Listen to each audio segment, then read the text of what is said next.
Er du på vent? Jo, sådan der. Hej så, og velkommen til kanalen her. Mig og ham her, Frederik, vi vil lave en lille let's play. Minecraft let's play. Ja, så det vil vi gøre. Så lad os starte med at få skaffet noget træ og tjekke den village. Jeg tjekker villagen, hvis du skaffer noget træ. Fuck, der er mange dyr her jo. Ja, det er et fucking godt sted det her. Så vi skal næsten skaffe masser af det der... Alt det pisse og i villagen, så skal vi lave en farm til de dyrene. Så bare overtage villagebyen. Nej, selvfølgelig ikke. Men du ved,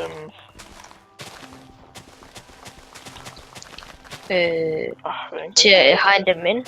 Ja, vi hegner dyrene ind. Så tager jeg noget af det her, alt det pisse der er i villagen. Vi skal have noget smoke weed. Jeg har weed nu. Jeg har weed. Og den der byen er også fuldstændig... det der hus der, du ved, hvor man kan... Så smeden, det var bare fuldstændig synket ned i jorden. Jeg kunne knap der komme derind. Der var gode ting her. Jeg har egen chestplate og egen helmet og jernsvær og jern. Det deler vi hurtigt op. Og 5 jern her. Yes. Og så fik vi 7 obsidian. Hvor dejligt. Så skal vi næsten ikke ned efter det, når vi skal have netherportal. Skal vi hurtigt det? Vi skal sgu da have glowstone. Nå ja, men vi skal sgu da ikke have... vi behøver sgu da ikke hugge med, gør vi? For at komme til nether. Jo, vi skal have... Man skal bruge 10. Man kan også bruge 14. Nej, 10 det er bare den der, hvor man sætter i hver hjørne. Ja, 10 der skal man bare sætte noget kobbel eller sådan dirt i hvert hjørne, og så bare bygge videre. Og 14 det er, hvis man tager hjørner med. Okidoki.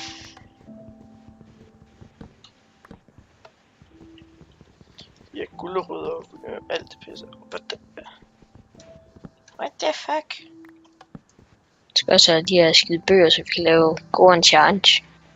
Yes. Han havde en til de der små farme. Hvis du lægger mærke til, at spillet er fuldstændig gennemsmadret. Sådan en der er bare sådan en kæmpe hul lige her. Ja. Og sådan, der spillet er fucked. Den har fået et dårligt spawn, den her by her. Det kan man sgu roligt sige. Wow, de har bare rapet sådan et lille bitte hus. Wow. Ja. Så kom jeg ind og kigge. Jeg har ikke set det. Jeg slog nogle af dem, der var derinde. Og de blev bare med at åbne og lukke døren, så der ikke nogen, man kan komme ud eller ind. Fucking dumt ud.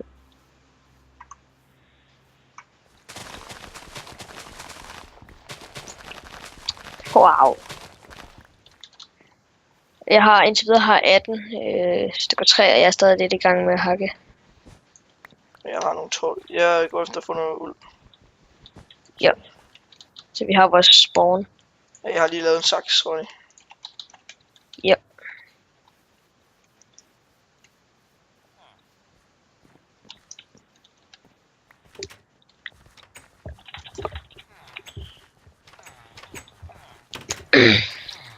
Den er den hele tiden åbner og lukker. Lukker de der små lorting. Irriterende. Bare klik, klik, klik, klik, klik, klik, klik, klik. Man kan kun lige et uld, og så... Ikke dræb det, lad det leve! Sygt dyr! Hvad fanden tænker du på?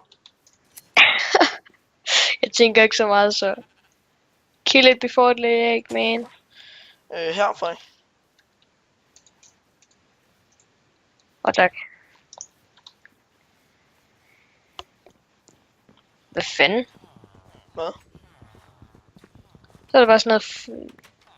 Pludselig der er bare sådan noget hegn, der bare står.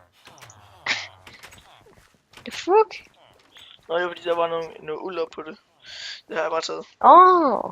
Nå, det der sorte. Det er slet hus herinde. Så bor vi bare til på byen, hvis vi finder emeralder. Ja, det er også det, jeg tænker. Vi skal bo lige herinde. Lige her. Lige her, Frederik. Lige her.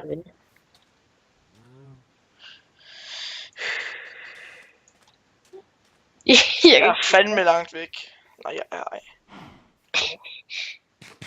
Nå er du lige der. Så kan jeg sgu gå tilbage igen. Lige her der er det Og fat. der er fucking mange køer. Det er det vores sted. Vi skal bare dække søen til så. Nej, det skal jeg. Blæksprutterne skal også kunne leve. Der er ikke nogen... Nå, der var sgu nogen. Misfoster, men der er sådan 5 dernede eller sådan noget. 4-5 dernede. Ja, okay. Vi fjerner bare træet her. Kan vi sagtens bygge hus. Jeg synes allerede, at vi er kommet skide godt i gang. Ja, det må man da se. Jeg laver en woodbench. Så godt vi lige noget for at sætte et map på. Der er jo ikke world ting der på, eller? World hvad? World edit. Nej, der er slet ikke nogen plugins på. Der er kun de der, man starter med, ligesom en single player. Nu skal jeg godt lave en træøkse. Yes. Du er jo heller ikke op. Jo, det er du sgu da. Jo. Det kan også bare være lige meget. Jeg laver en træpickaxe, så går jeg bare ned og finder noget sten. Så laver vi bare stentools. Går lidt hurtigt. Hey, prøv lige at vente, så giv mig lige alle de 3. Værsgo. Så går jeg bare lige i gang med at bygge et lille hus. Yes. Vi skal altså bare hurtigt bygge et hus, så må vi, altså du må gerne gøre det stort i arealet og så videre. Vi skal bare lige have tag over hovedet. Hvis du kommer til at regne, det gør jeg så ikke det store, men altså i det hele taget bare have et hus, så vi har noget at gemme os i, hvis der er creeper. Så må vi pynte det og gøre det fint bagefter. Lige du sagde creeper, der kan jeg se en. Lol, og det er ikke været nat endnu. Jeg kan ikke lide det sådan her. Det sted her gør mig bange. Det er stedet, det er sygt ude. Og den går lidt op, Der er 2. Fuck. It's raping time. Så jeg vil se. De rapede faktisk hinanden. Jeg mister kun et halvt liv. Så er der et fint lille hul herovre. Det måske gerne være derovre hygge sig. Jeg kan ikke engang sprinte nu. Det var fandme hurtigt. Jeg er snart ned, bare lige så ved det. Ja, jeg kan godt se. Skynd dig at gå ud og samle en masse af træ. Mens laver lige hurtigt det her grimme tag færdig. Hvor fanden er crafting? Den står herude. Kan du lige droppe noget træ til mig? Jeg har ikke mere. Jeg har pinde. Ja, bare giv mig de 2.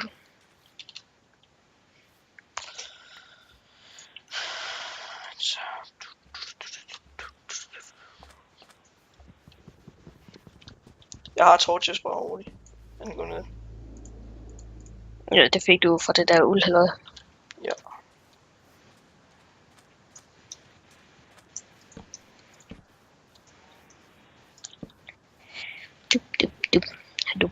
Dup.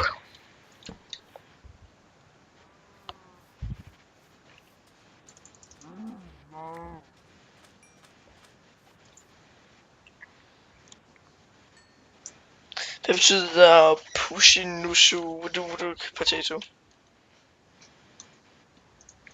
Er den sådan grøn i det? Må jeg prøve at se den?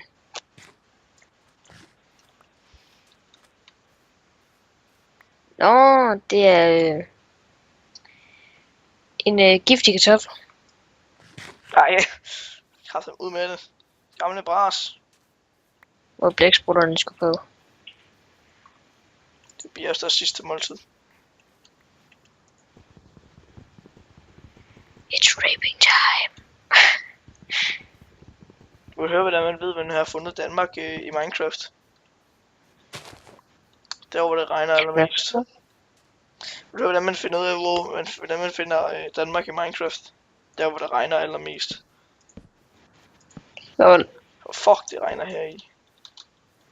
Overall.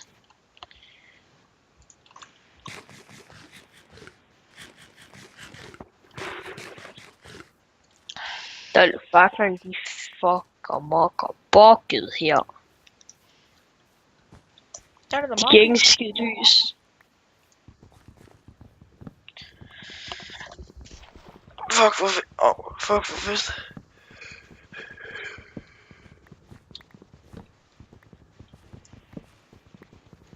Og jeg har fundet kul.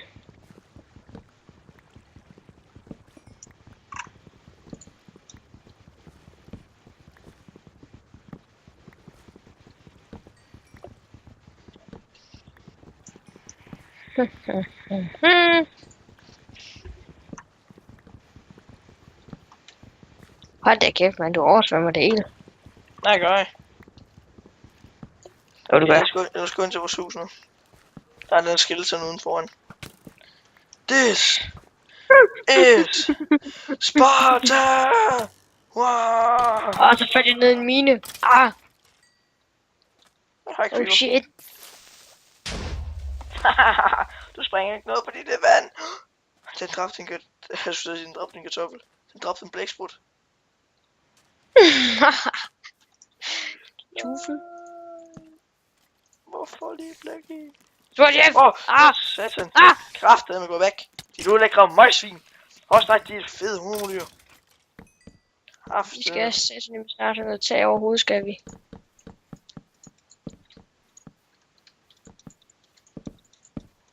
Og bygge med alt det træ, du har. Okay, jeg går lige ud hen ad workbenchen. Yes. Den har du så allerede hentet, kan jeg forstå.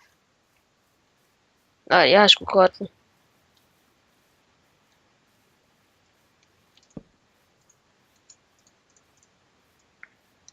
Skal jeg lave nogle døre? Ja, jeg har lige lavet 2 kister. Og så laver jeg hurtigt en jernhakke også. Ja. Og så laver vi bare lige en mine herinde.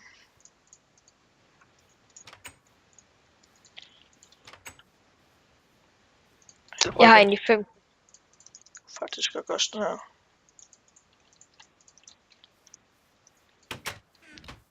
Time to fall. Det er også det ting, fordi så kan vi lige holde.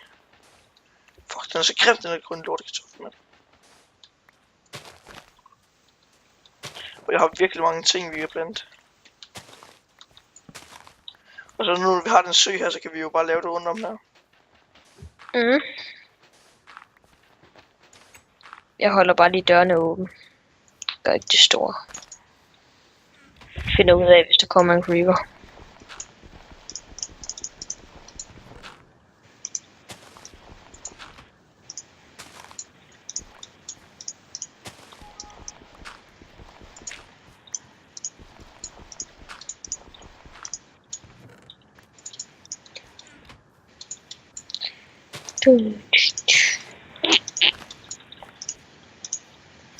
Så jeg har lige fået lavet med nogle tools.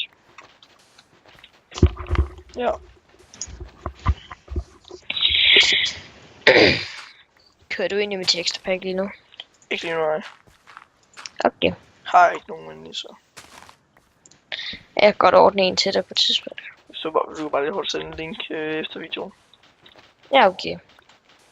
Så næste EP, det bliver så med texture pack.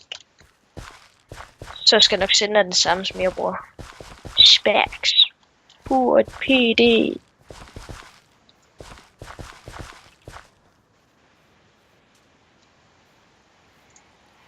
Er det muligt, at jeg kan få en gulerod eller 2? Jeg har noget gammelt plante lidt. Ja, men jeg har kun lidt halvt i mad. Jeg har så ikke noget med. Nej. Så resten er seed.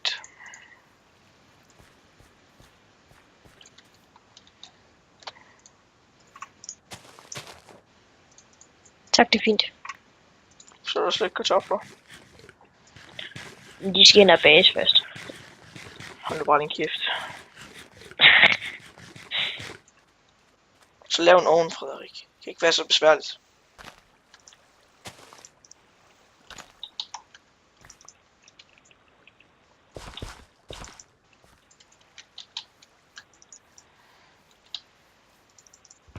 Laver du lige en ovn, Frederik?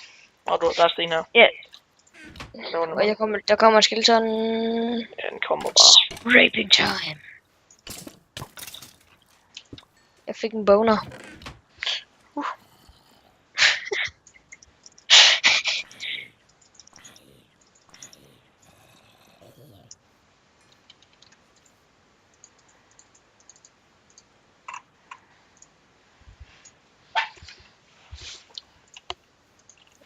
Okay. Bare lægge fuck mange ting her i, og så går vi ned og miner. Jeg prøver at vente. Vi skal faktisk bruge det uld det træ der. Ja, laver lige nogle senge, så vi kan dø. Jo, så sover vi sgu da lige. Det var lige der seng på. Godnat. Motherfucking nat. Nå, men det bliver fucking for dårlig nat.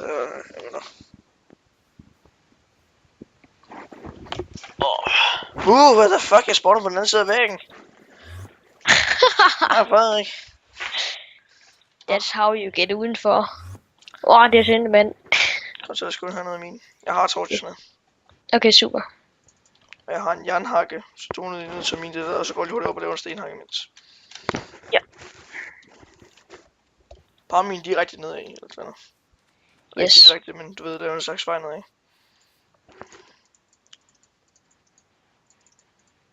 Jeg laver bare den 3 lang, så får vi også godt cobblestone ud af det.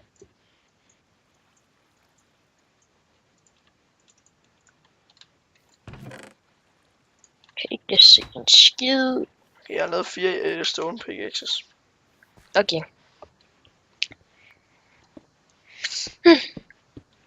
Tak. Og vi skal huske at tage toppen med, sådan så når vi går ned, så tager det ikke så meget. Jeg laver bare en god vej ned her. Der.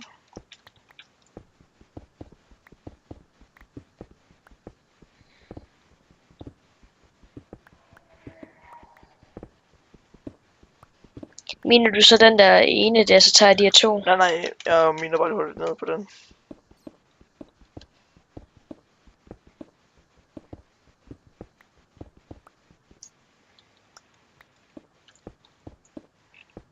Sætter du din torch? Jeg tænkte faktisk lige på det. Der er cobblestone. What the fuck?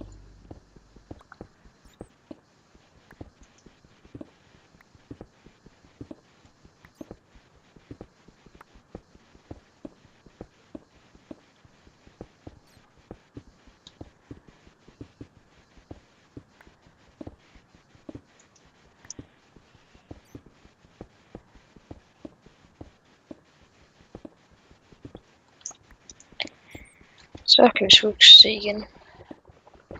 Jeg kan sagtens se. Din Bradlens må 5 være langt ned så. Det er den sgu også. Jeg elsker at have lav. Ja, du er sgu da ikke særlig høj. Nej. What the fuck? Ej, der er jern. Hvis jeg tager jernet, så miner det bare videre. Yes. Vi fandt iron i iron nu. Og så kom der lige en til iron nu. Jeg har slet ikke ekstra der her. Ja. Tak.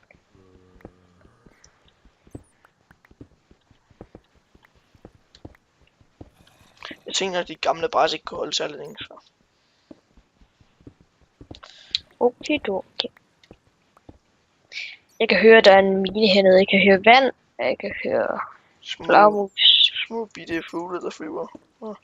Fugle, der er glade og undskyld. Au. Jeg burde egentlig have slået PvP fra. Det kan jeg godt gå ind og gøre. Nej, bare lade være. Så kan vi heller ikke lave noget PvP. Så er det også bare fucking kedeligt. Nej, ja.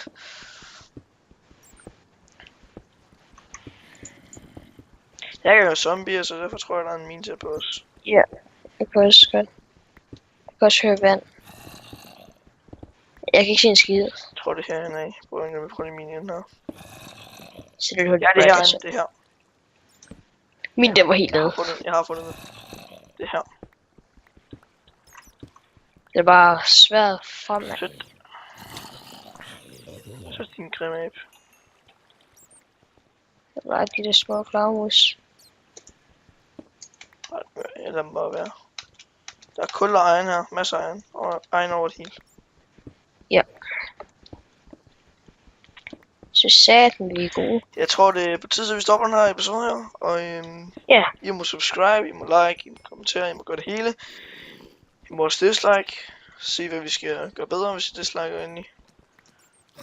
Så kan, jeg kun blive bedre, så kan vi kun blive bedre til at lave videoer. Vi ses i næste episode.